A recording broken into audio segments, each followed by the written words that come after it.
Olá, muito bem-vindo ao nosso curso de representologia. Aqui na aula 2 a gente vai ver teorias e conceitos da representação. Eu sou o professor Dr. Ricardo Cortes Lopes e vou acompanhar vocês nessa jornada, tá? Então hoje vai ser a aula mais complexa, vai ser a mais cansativa, tá? De todas as aulas que a gente tem aqui, porque ela é uma aula de revisão, gente. A gente vai revisar os conceitos e as teorias de representação ao longo da história, tá? Até o momento. A gente basicamente vai estar estudando o que foi a representação, né? Porque ela é um objeto muito antigo, tá? Muito utilizado, muito estudado, tá? Há muito tempo atrás. Mas ela não era um objeto estudado por si mesmo, ela não era um objeto autônomo. Quando a gente fala de representação, a gente fala de teorias e conceitos, tá? Não de uma ciência da representação, uma representação como objeto. Até o momento, né? Pelo menos não encontrei, tá? Talvez pessoas de outros países ou coisas assim encontrem outros lugares que estudaram representação diferente. Mas não foi o meu caso, tá? O que eu observei é que houve uma passagem de um conceito para uma teoria, mas sempre foi uma ferramenta das outras disciplinas, tá? E o meu intuito é fazer a evolução copernicana, é chegar ali e colocar a representação não como uma ferramenta, mas como um objeto de estudos, tá? E ali tá o livro base do curso, tá? Que é o meu livro da representologia, Fundamentos da Ciência da Representação. Ali eu botei uma edição, né, da Parajás, que vai sair no futuro aí, não sei quando, mas vai sair, tá? Mas não é isso que a gente está usando aqui no curso, tá? Eu disponibilizei um arquivo para vocês, com o livro para vocês baixarem e lerem quando quiserem, compartilharem com quem quiserem, é de vocês, tá? O arquivo. Mas quando for sair na Parajás, aí vai sair muito bonito assim, muito mais bem feito do que tá agora e vai ser muito mais profissional, tá? Mas a gente tá trabalhando com o que a gente tem aqui, que é conhecer que o núcleo da coisa é conhecer realmente a representologia e apresentá-la para vocês. Esse é o núcleo da coisa, tá? Vamos lá. Vocês estão vendo aí na tela uma lista de representações que a gente vai estudar, tá bom? Aqui botei essa imagem da pessoa cansada por causa disso, porque é cansativo, essa aula é cansativa, mas ela é necessária até. Talvez até pessoas que não querem lidar com representologia, pode ser que se interessem por essa aula, porque ela vai falar muito do que é a representação em si. Foi uma recuperação histórica que eu fiz, histórica no sentido das ideias, tá? E cabe ressaltar que aqui que o que eu vou apresentar para vocês digamos que é 10% da obra dos autores, tá? Porque eu vou apresentar o máximo de descrições possíveis que foram feitas pelos autores e que não foram muitas, porque como eu falei para vocês, a representação, ela não é um objeto que é um objeto, ela é uma ferramenta. Então, ela não foi tão formulada, não foi com tanta clareza, nem sempre com tanta clareza, nem sempre com tantos detalhes. Então, a gente vai fazer uma exegese aí dos autores e tentar encontrar alguma coisa que possa contribuir para o nosso objeto de estudo, né, que é a representação como ciência. Vamos lá, começando pela representação representacionista, ela é tipo a primeira, historicamente falando, né? Ela se caracteriza por ser mais ingênua, né? Ela considera que a representação é como se fosse um espelho, né? Por isso que ela considera que a representação é o conhecimento, tá? Porque a representação, o que não tiver dentro da representação é falso, porque só o que é conhecimento é verdadeiro. É uma noção bem linear de conhecimento que ela vai ser derrubada aos poucos com a Idade Moderna. A Idade Moderna ainda mantém essa função linear, né? Passando para outros parâmetros, mas ainda é linear. Mas a pós-modernidade, até mesmo com a teoria da incerteza do Heisenberg, vai derrubar esse princípio, tá? Mas por que eu digo que ela é a mais antiga? Porque ela literalmente é da parte da história antiga e da história medieval, tá? Cabe ressaltar que essa conceituação que eu usei de representacionista ou representacionismo, ela foi utilizada pelo Michel Foucault, né? E o Stuart Hall, quando ele fala dos tipos de representação, ele fala do outro tipo de representação também, que é essa de reflexiva, mas não no sentido bom, é no sentido de espelho mesmo também, que nem eu falei, né? Ela se pretende como um espelho da realidade, tá? Eu botei essa fotinha aí só para ilustrar de uma época aí medieval, tá? Com pinturas da Idade Média mesmo. com toda a ideia de perspectiva que eles não tinham, a perspectiva da profundidade, etc e tal, tá? Enfim, vamos lá, não é aula de história da cultura, da arte, né?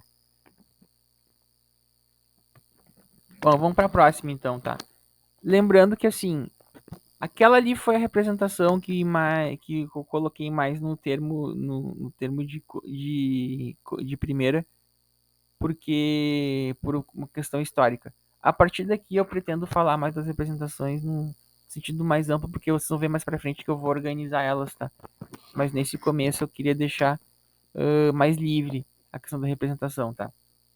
Vamos lá, representações mentais, tá? É da área da psicologia, tá? Ela é muito utilizada, tá? Nas pesquisas da psicologia. Claro que assim,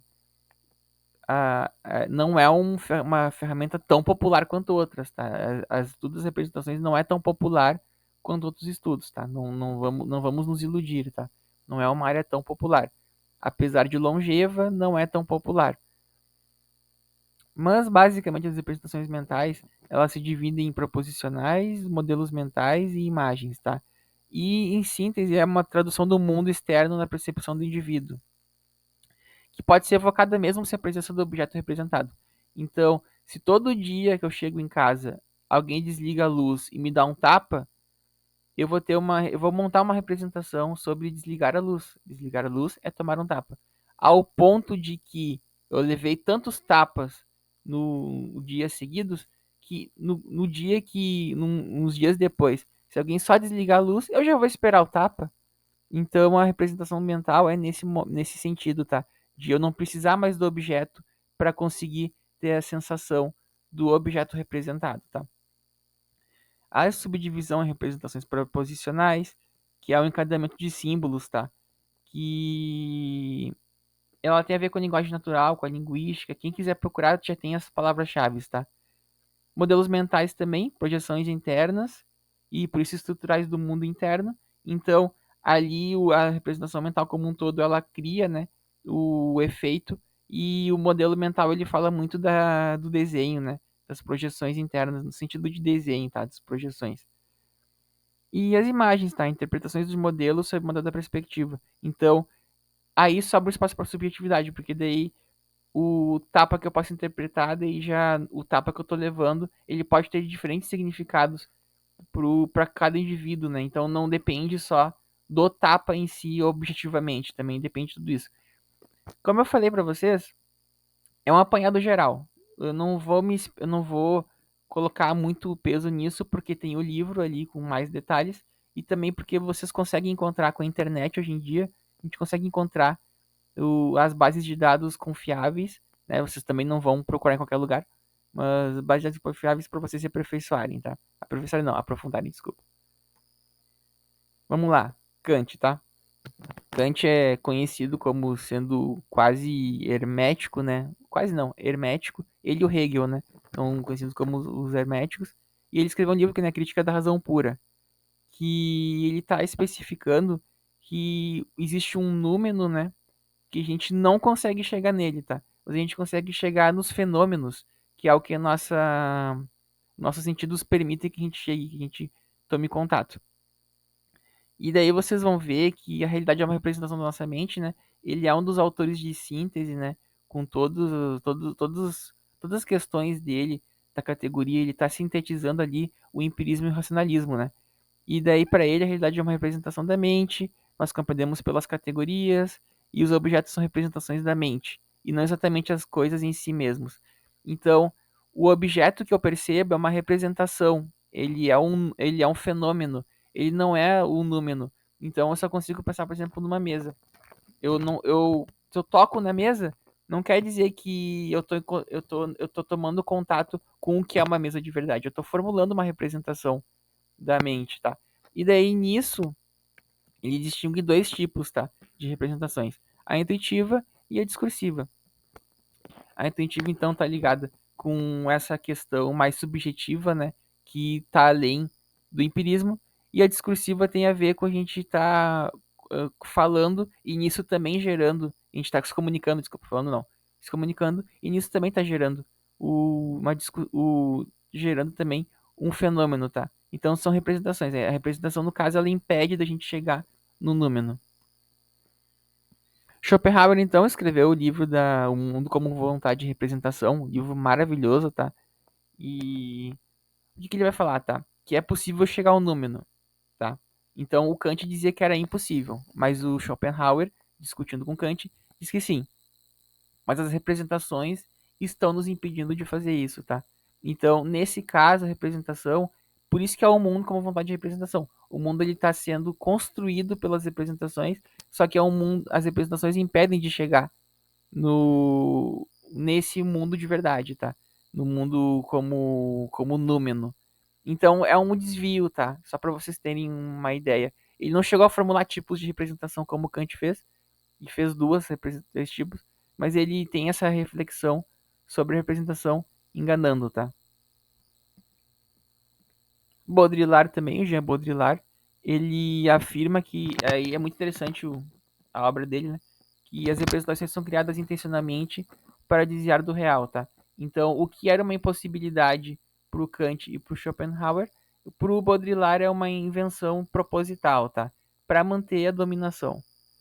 E daí, nesse caso, ele monta o conceito de hiperrepresentação, tá? Que é o tipo de representação que a gente teve acesso na obra dele.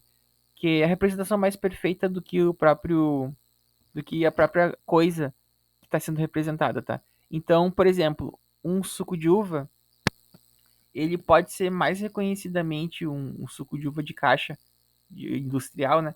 Pode ser mais um suco de uva, pode ser reconhecido como suco de uva, enquanto uma fruta que a gente usa para fazer o suco faz um suco de uva que tem menos gosto de suco de uva. A gente identifica como suco de uva mais fácil o industrial do que propriamente o suco que a gente compra numa caixinha, porque daí se utiliza o adoçantes, coisas químicas que fazem o suco ter mais aparência e gosto do que um suco de uva de verdade, tá? Então aí para representação. Logo as representações são simulacros da realidade, tá? E são simulacros voltados para esconder a realidade. Então existe uma possibilidade de acesso à realidade em si. Só que as representações elas são formuladas para impedir esse acesso, elas são formuladas para os outros dois filósofos, elas são impedimentos de ordem além do ser humano, né? E pro Baudrillard, não. Bom, representações técnicas é uma formulação minha própria, tá? Não existe nenhum lugar que você for encontrar, não encontrei nenhuma qualificação assim. Mas as representações técnicas são recursos, tá? Que são utilizados por ciências ou tecnologias para realizar projeções. Então elas podem ser usadas ou como um ponto de partida para então ser uma hipótese a ser investigada, sempre calcada em dados, tá? São dados investigados empiricamente com metodologia. Ou ela pode ser o resultado final, um modelo, tá? Que daí ela vai ser uma ilustração do que está sendo comunicado para uma comunicação científica mais assertiva, né? Porque a gente sabe que tem aquela frase, uma imagem vale mais que mil palavras. Sim, de fato vale, tá? Nesse caso aqui. Mas, claro, tem suas limitações também, a mídia e imagem. Mas, enfim, no livro eu exploro ali as cartográficas, e daí a gente tem aqui as projeções, provavelmente aqui é a projeção cônica, tá? Eu peguei da geografia ali. A representação política, que daí tem uma longa história que remete à democracia representativa, e as representações gráficas. E daí a gente vai ter ali representações que partem das imagens, tá? Vocês podem encontrar tudo isso no livro. Representações primitivas e modernas, tá? Do Levi Bru, que são basicamente as da etnografia, e ele reflete muito sobre as representações primitivas, né? Que elas funcionam a partir da memória, da abstração, generalização, classificação. Os nativos que ele investigou, ele foi formulando esse tipo de representação com base nas pesquisas dele, né? E as representações científicas, que são abstratas, racionais, analíticas, conceituais, e elas se baseiam muito mais na questão material, né? Elas se ancoram na empiria, né? E elas são abstratas porque elas pensam leis de muito longo alcance, né? E são racionais por causa disso. Enquanto os nativos que ele observou funcionava muito pela memória, então a representação científica funciona muito pelo registro, né? São abstratas, elas não são abstratas e irracionais, elas são só abstratas, elas não estão preocupadas necessariamente com a questão empírica, não necessariamente, né? Também se preocupam, mas não é uma condição sine qua non. E classificação para dar uma ordem para o mundo, tá? Então, se vocês forem olhar o livro, os livros do Levi-Strauss, vão encontrar isso com mais aprofundado, tá? Mas eu trouxe aqui um panorama. Vamos lá, estudos culturais, então. O amado Stuart Hall, ele ajudou a fundar essa área, né? Dos estudos culturais. Não é antropologia, não confundam, é uma área própria, tá? E ele de fato, ele escreveu nos livros dele, tipo, ele foi um dos que mais detalhou, tá? As representações. Então a gente tem aqui uma reflexiva, que eu já falei para vocês, né? A intencional, no sentido retórico, né? Produzindo convencimento. A gente vai se deparar de novo com ela um pouquinho mais na frente, tá? E a construtivista, tá? Que é o caráter social da representação, dado que ela é construída por e para os outros. Então, o Stuart Hall, ele é um construtivista, tá? Então ele vai ali fazer o conhecimento se constrói na interação, né? É um interacionismo. Não que seja a mesma coisa, mas é um tipo de interacionismo. A representação, então, ele é definida como um sistema composto de conceitos e de signos, que tornam ela uma cultura compartilhada. E os dois sistemas que compõem a representação, tá? São de conceitos, que são as ideias que carregamos, né? Com um mapa conceitual, e os conjuntos de signos, tá? Que são ali apresentados por diversas linguagens possíveis, tá? Tudo isso, gente, vocês podem encontrar no livro com mais detalhes, tá? Eu só queria apresentar aqui esse panorama para deixar registrado. Vamos lá, vamos agora para a pedagogia, tá? Pré-representações e correpresentações. As pré-representações, elas são ideias já gestadas e que se encontram bem consolidadas, tá?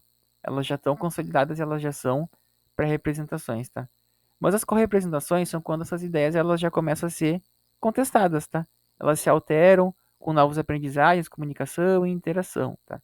Então a pré-representação é como se fosse uma representação bem sólida e a correpresentação é uma representação que está ali com outras ideias, ela não está sozinha, né? E ignore ali embaixo, tá? Eu botei um tópico a mais, não era do template, tá? Quem gosta de matemática vai gostar das representações semióticas, porque são as representações da matemática. Essas representações, elas são uma espécie de tradução, tá? De uma informação para diferentes maneiras de se deduzir ela, tá? Então, aqui eu dei o exemplo do 0,5, né? 0,5 pode ser visto pelas frações, mas as frações é um tipo de linguagem da matemática que gera um tipo de representação semiótica. O que me interessa mesmo é, por exemplo, essa informação 0,5. Eu consigo por meio de fração, né? Mas eu também consigo por meio de uma equação de segundo grau. Também consigo por uma matriz.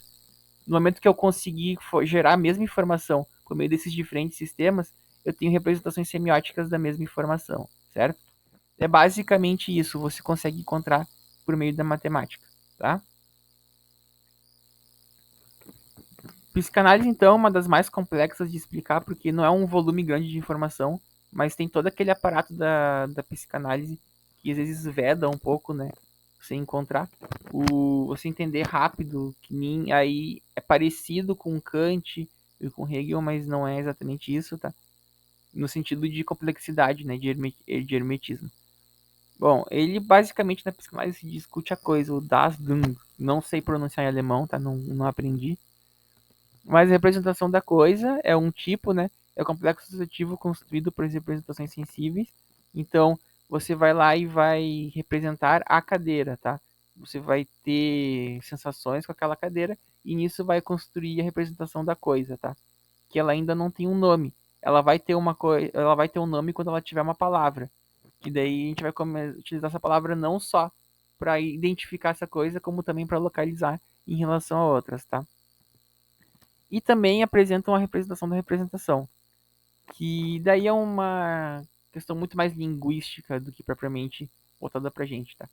Mas, a princípio, na psicanálise, de novo, pincelada muito alta, muito por cima, vocês conseguem encontrar muito mais informações no se vocês forem atrás dos autores, tá? E começando, vocês vão encontrar eles no livro, tá? As referências. Vamos lá, representações individuais e coletivas, tá? O Durkheim, ele fala de representações coletivas. As individuais, vamos começar pelas individuais, elas são as da psicologia, tá? O Durkheim dividiu uma área de atuação para psicologia e uma área de atuação para sociologia. E são as representações únicas e não compartilhadas. Então, o indivíduo, ele tem a individualidade dele pelas representações que ele tem que não são compartilhadas, tá? Notem que o Durkheim, ele não é um autor que uniformiza as pessoas, sabe? Ele é acusado disso, mas ele não é. Só de existir essas representações individuais, ele já está mostrando que o indivíduo, ele tem individualidade sim, tá? O que ele está falando é que os indivíduos também, além de ter individualidade, também têm ideias em comum, que são as representações compartilhadas, que são as coletivas, tá? Que vão criar coesão. Essas representações, quando ele estuda, ele pensa muito nas nações, né? Como as nações, depois da queda da tradição e do começo da Idade Moderna, né? Como os indivíduos se mantêm coesos, como eles se mantêm unidos, tá? Que é diferente da filosofia, da sociologia crítica, que já pensa os conflitos. Ele tem noção dos conflitos, mas ele pensa também como os indivíduos se mantêm juntos e vão criar coesão, tá? Então, vamos falar que o Durkheim ele fala em termos de nação, tá? A nação francesa, a nação inglesa, uma perspectiva bem mais ampla, né, de encontrar o que tem de comum nesses indivíduos, tá? Por exemplo, um rei, um, um, um ser cidadão de um estado, são valores ali que são compartilhados, tá? Já o Moscovici, ele desce um pouco a escala, até. O Moscovici, ele vai se basear até nas representações coletivas, ele se inspira nelas, como eu falei na primeira aula, né? Mas o foco deles são nos grupos, não nas sociedades. Então, em vez de focar numa sociedade inteira, e eu digo na sociedade no sentido, vamos falar no sentido de nação, tá? Ele vai focar nos grupos, tá? E nos grupos menores que compõem a sociedade, segmentando essa sociedade, tá? E a gente vai ver que daí ele descreve não apenas o conteúdo dessas representações, ele descreve também o modo como elas se formam como novas representações. Então, se uma representação já está ali e já explica uma situação, ok, construiu o mundo do indivíduo, ele já está comunicado. Porém, se a gente fala de se a gente encontra uma coisa que a gente não conhece, a gente vai precisar criar uma representação para aquilo. Então, por isso que a gente fala de objetivação e ancoragem, tá? Ancoragem no sentido de que eu vou procurar alguma representação semelhante, tá? Mesmo que a gente olhe uma coisa completamente desconhecida, a gente vai interpretar com base em alguma coisa que a gente já conhece, tá? Então, é um conhecimento prévio, como ele diz, né? E depois disso que eu vou fazer, tá? Eu vou interpretar com conhecimento prévio e daí eu vou objetivar, tá? Eu vou objetivar no sentido de que isso existe no mundo, não é uma coisa da minha cabeça, é uma coisa que não é uma coisa que eu inventei, existe no mundo. E daí depois disso eu vou fazer um novo processo de ancoragem que é colocar essa representação dentro, tá? Dos outros conhecimentos prévios e ela vai fazer parte do meu repertório para no futuro eu fazer outros julgamentos, tá? Cabe ressaltar que essa foi melhor. Ele apresenta uma definição melhor de representação, tá? Mas ainda assim é muito aberta, tá? Que tanto que abre espaço para outras teorias. E essa representação ela vai ser melhorada, né, pela Denise Jodelet. Ela até agora tem melhor conceito de representações sociais, no mínimo mais fechadinho, tá? Mas, enfim, no livro também vocês encontram isso com muitos detalhes. Teria do núcleo central, então, ali o slide deu uma estragadinha, eu não vi. Mas enfim. Uh, o Abric, o Jean Brick, ele fez uma teoria que mostra como a representação ela se mantém estável e também muda, né? Porque se a gente for observar uma representação, ela muda muito de acordo com os grupos que estão envolvidos, de acordo com a história. Então ele conseguiu formular um núcleo central onde existem elementos que não mudam e veja como é parecido, né? O cara é psicólogo também. Veja como é parecido com a pré-representação que a gente estava falando antes, tá? Só que ele junta as duas. E também tem elementos periféricos que ficam mais fora da representação, que esses sim podem mudar, tá? Bastante. E é interessante que ele coloca muito forte a questão da estatística, tá? Outros psicólogos sociais também utilizaram estatística, tá? Não, lembre-se que a psicologia é uma área da saúde, então a estatística é muito forte ali. Mas o Jean Brick, a perspectiva dele permite se encontrar muitos núcleos centrais, o núcleo central ali é pesquisado para se encontrar muitos elementos periféricos. E nisso o número de participantes aumenta muito e é muito possível verificar, tá? Uma variedade muito grande de representações. É maravilhoso assim, recomendo muito. Ele tem um psicólogo social brasileiro, o Celso Sá, que ele explica muito bem a teoria do núcleo central. E vocês vão gostar, assim, é um autor muito estimulante, assim. Bom, como eu falei, a trajetória dos contextos representativos, tá?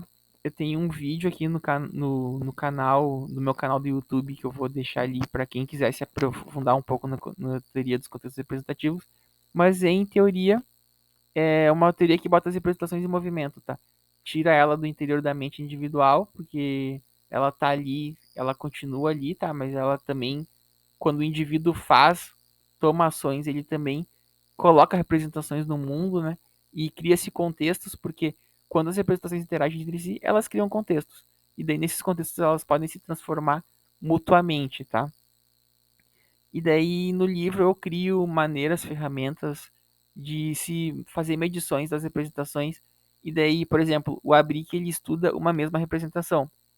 Com essa teoria das representações sociais, a teoria do contexto representativo, perdão, eu consigo também verificar interações entre representações diferentes e também entre si e ao longo da história, tá?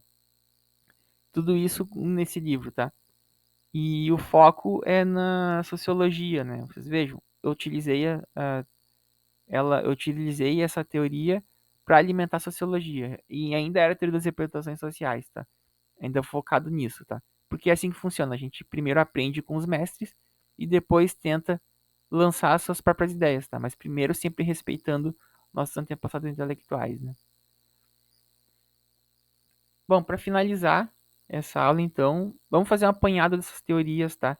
No sentido de que tendências que elas mostraram, tá? A gente tem primeiro uma tendência realista, que a representação a representação é sinônimo de conhecimento, tá? Que é a primeira, representacionismo ou sentido reflexivo, tá? Que apresentei para vocês, não vou ficar também repetindo. Tem uma percepção mais relativista, que as representações elas podem sim representar diferentes objetos de diferentes perspectivas e nenhum necessariamente é mais superior ao outro, como é o caso do primeiro, tá? A gente vai ver as representações sociais, as representações mentais, as representações individuais, as coletivas, e a pré-representação, as primitivas, as semióticas e as técnicas, tá? Todas as representações elas admitem a existência de outras representações, tá? Então, essa é uma característica delas, tá? Elas deixam isso. Já a negacionista, ela não acredita que a representação de jeito nenhum consegue levar ao conhecimento, tá? Ela é um détour, como diziam os franceses. Não devem falar assim, devem falar certo, corretamente, mas é um détour, é um desvio, tá? E a gente vai ver aqui o Foucault, Schopenhauer, as representações culturais, o Baudrillard e o Kant, eles pensam assim, tá? Com gradações, mas pensam assim, certo? Então tá, encerrando essa aula de hoje, deu quase meia hora de aula, a gente vai avançar na próxima aula para a parte da teoria, tá? Muito obrigado.